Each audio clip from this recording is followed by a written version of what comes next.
Estamos em 1942 e uma menina judia de 13 anos detalha o seu dia a dia durante os mais de 2 anos e que passou escondida ao longo da Segunda Guerra Mundial. O nome dela era Anne Frank, nascida em Frankfurt, na Alemanha, mas tendo vivido grande parte da sua breve vida em Amsterdã, na Holanda, onde ficava o seu esconderijo. Nesse vídeo vamos fazer aqui uma resenha de O Diário de Anne Frank, uma das obras aí mais importantes e influentes da história, e provavelmente um dos relatos biográficos mais lidos da Segunda Guerra. Fala, vinheta.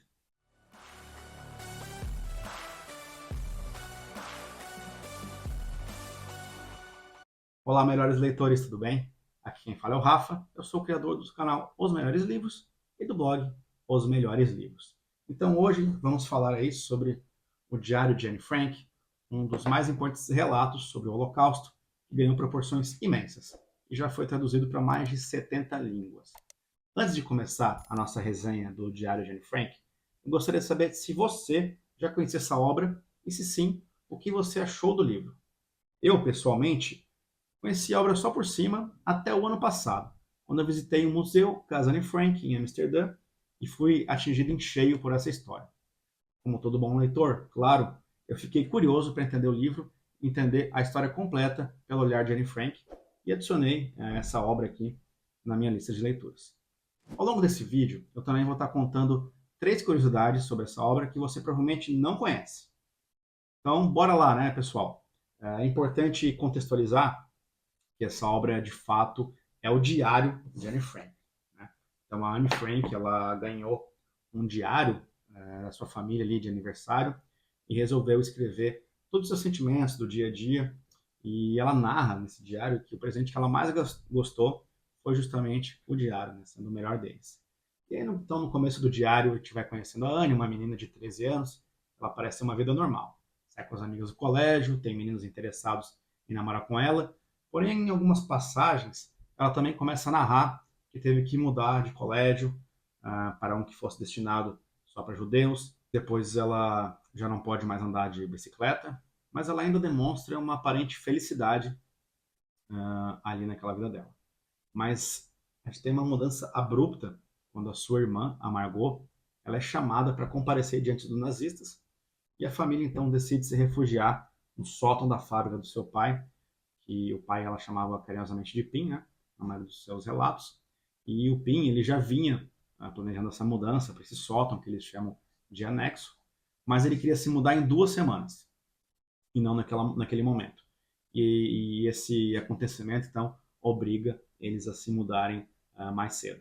Então, eles acabam se mudando ali para o anexo, onde eles vão conviver também com 3 membros da família Van Damme e o dentista Albert Dussel, que também ia se esconder ali. Imagine quando que eles se mudam, né? A Anne está vivendo a sua adolescência, ela está então passando por grandes mudanças, todos sabemos que a adolescência é um período de muitas mudanças, e que ao mesmo tempo ela é obrigada a conviver com pessoas que ela não escolheu. Ela está ali enclausurada durante 2 anos com essas 8 pessoas, naquele espaço pequeno do anexo. Né? E pelo anexo ser pequeno, ela é obrigada a dividir o quarto com o Sr. Dussel, que também incomoda ela. E é muito interessante porque eles não podiam conversar, fazer barulho durante o horário comercial. Até mesmo o uso do banheiro era restrito durante alguns horários, né? E tudo isso coloca muita pressão sobre uma menina, sobre essa menina que está relatando ali as constantes brigas com a mãe, com a senhora Van Damme, ansiedade porque tinham bombas caindo na cidade e até mesmo lidando com pulgas. E eles justamente não poderiam fazer barulho, né? Porque tinham pessoas ali trabalhando durante o dia nessa fábrica. Então, era muito importante que eles ficassem no silêncio aí, nesse período em que tinham pessoas, porque nem todo mundo sabiam que eles estavam. Na verdade, a maior parte das pessoas não sabiam que eles estavam escondidos ali naquele sótão, né? Da fábrica, que continuava funcionando, tinha seus colaboradores. Então, eles tinham que ser muito atentos a essa questão de fazer barulho em horário comercial. A conexão com o mundo exterior se dava através dos seus protetores. A mais importante dela sendo a MIP, que trazia jornais, mantimentos, e um próprio rádio, né, que eles sintonizavam as emissoras inglesas para saber mais sobre a guerra. Um exemplo é essa notícia recebida no dia 29 de março de 1944, que eu vou pegar aqui no livro. O ministro Bolkestein disse ontem na emissora holandesa que depois da guerra vão publicar uma série de diários e cartas desta época. É claro, todo mundo começou logo a falar do meu diário. E se eu publicasse um romance chamado O Anexo Secreto? Não parece interessante? Mas, com esse título, todo mundo é capaz de imaginar que se trata de um romance policial. Então aqui a gente tem algo muito interessante, né? Aqui nessa edição da editora Príncipes, na página 159, dia 29 de março, é quando ela ouve esse ministro Bolkestein falar que eles estariam recolhendo, então, as histórias de pessoas que passaram escondidas, né? E ela decide que ela vai transformar aquele diário que ela estava criando em um livro, né? Que virou esse livro aí super famoso que todo mundo, pelo menos, já ouviu falar. Outro relato muito interessante que ela narra aqui no livro é esse aqui na página 205, do dia 6 de junho de 1944, o conhecidíssimo Dia D, que é a invasão da Normandia. Querida Kitty, este é o dia D, disse ao meio-dia a rádio inglesa, e com razão. Este é o dia D. Começou a invasão. De manhã, às 8 horas, os ingleses noticiaram. Bombardeios pesados sobre Calais, Boulogne, Le Havre, Cherbourg e, como de costume, sobre o esteio de Calais. Mais, medidas de segurança para todos os habitantes das zonas ocupadas. Todos os habitantes de uma zona que abrange até 35 quilômetros da costa devem preparar-se para bombardeios pesados. Se for possível, os ingleses lançarão folhetos com uma hora de antecedência. Então, essa notícia aqui, principalmente, é uma notícia que traz muita esperança para quem estava morando ali naquele anexo, justamente porque parecia ser o começo do fim da guerra. Outra passagem que eu acho muito interessante de ser ressaltada aqui nessa resenha de O Diário de Anne Frank é uma passagem que acontece no dia 27 de abril de 1944. Esses jovens que estavam ali, eles tinham muito tempo livre, então eles passavam muito tempo estudando, lendo, né, para ocupar, já que eles também não podiam fazer barulho. Então, olha só o que ela estudou no dia 27 de abril. As coisas que uma estudante faz em um único dia. Hoje, traduzido do holandês para o inglês, um pedaço da última batalha de Nelson. Depois estudei a Guerra Nórdica, Pedro o Grande, Carlos XII, Augusto o Forte, Stanislau Zetzinski, Mesapa, Brandeburgo, Pomerânia e Dinamarca, com todos os dados correspondentes. Depois li sobre o Brasil, o tabaco da Bahia, a abundância do café, o 1,5 milhão de habitantes do Rio de Janeiro, de Pernambuco e de São Paulo, o Rio Amazonas. Fiquei sabendo coisa dos negros, dos brancos, das mulheres, dos mulatos, dos mestiços. Soube também que ainda vivem por lá 50% de analfabetos e que há malária. Então, acho muito curioso aí a Anne Frank tendo estudado sobre o Brasil nesse período que ela estava ali presa no anexo. Outro fato que é bem importante de ser ressaltado é que os Van Damme tinham também um filho adolescente, o Peter, com o qual a Anne começa a desenvolver uma espécie de relacionamento afetivo. Diversas vezes ela menciona que seus pais não gostavam muito desse relacionamento e queriam evitar que os dois passassem muito tempo sozinhos. Então a gente tem aqui até mesmo um romance durante uma guerra, que para mim é algo surpreendente, né? Você acabar convivendo com amor e com horror ao mesmo tempo. Então esses são os aspectos principais desse diário, né? Narrado por Anne. Eu gostaria também de trazer as 3 curiosidades que eu prometi no começo do livro. A primeira é que existem 4 versões sobre esse diário. A versão 1 é o manuscrito original, sem cortes. A versão 2 é o manuscrito editado pela própria Anne. Ela fez isso porque, como eu mencionei anteriormente aqui no vídeo, ela ouviu o ministro Garrett Bolkestein dando um recado à nação que, após a guerra, o governo iria recolher e publicar os relatos dos judeus que estivessem escondidos. Isso a motiva a editar o seu diário para que ele fosse publicado posteriormente, já que o grande sonho da vida dela era ser uma escritora e jornalista.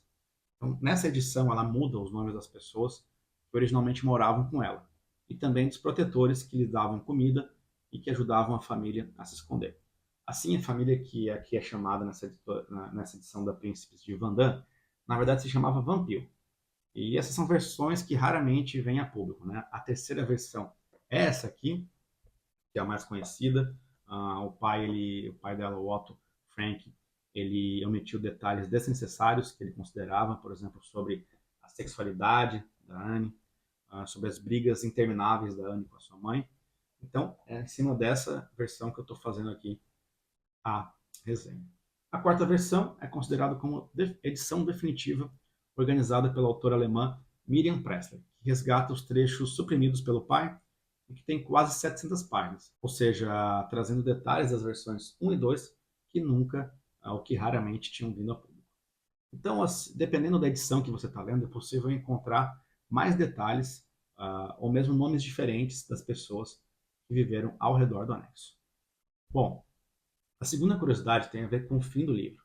Ele termina de forma abrupta, porque os nazistas descobrem aquele esconderijo, então né, a Anne acaba tendo que parar de escrever nele, pois ela é capturada.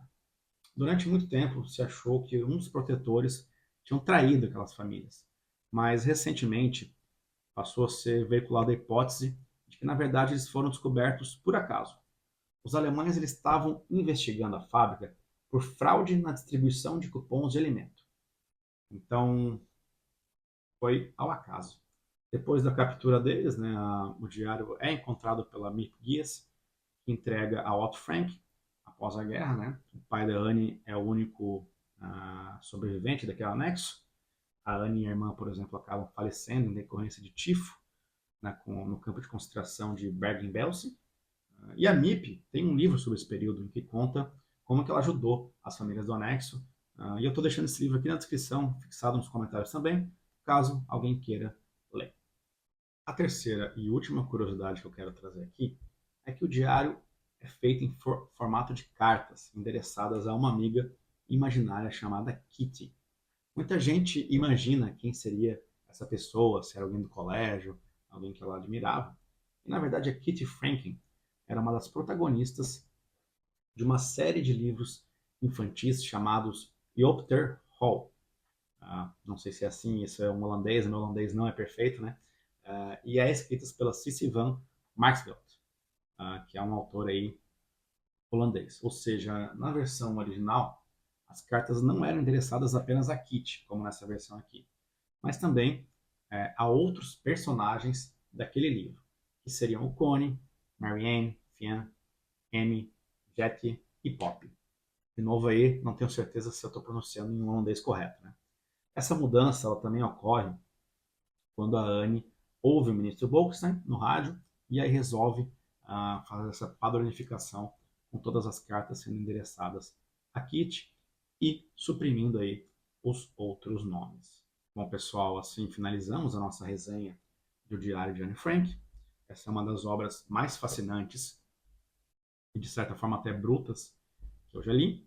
Minha nota no Scooby foi 5, no máximo de 5, né? Uma descrição incrível. E eu estou deixando aqui na descrição do livro o link para comprar, caso vocês possuam algum interesse em adquiri-lo. Se vocês comprarem pelo link, ajudam o blog. Se você gostou, curta esse vídeo, ative o sininho, inscreva-se no canal e marque a gente nas redes sociais, @osmelhoreslivros. É isso, pessoal, e até a próxima.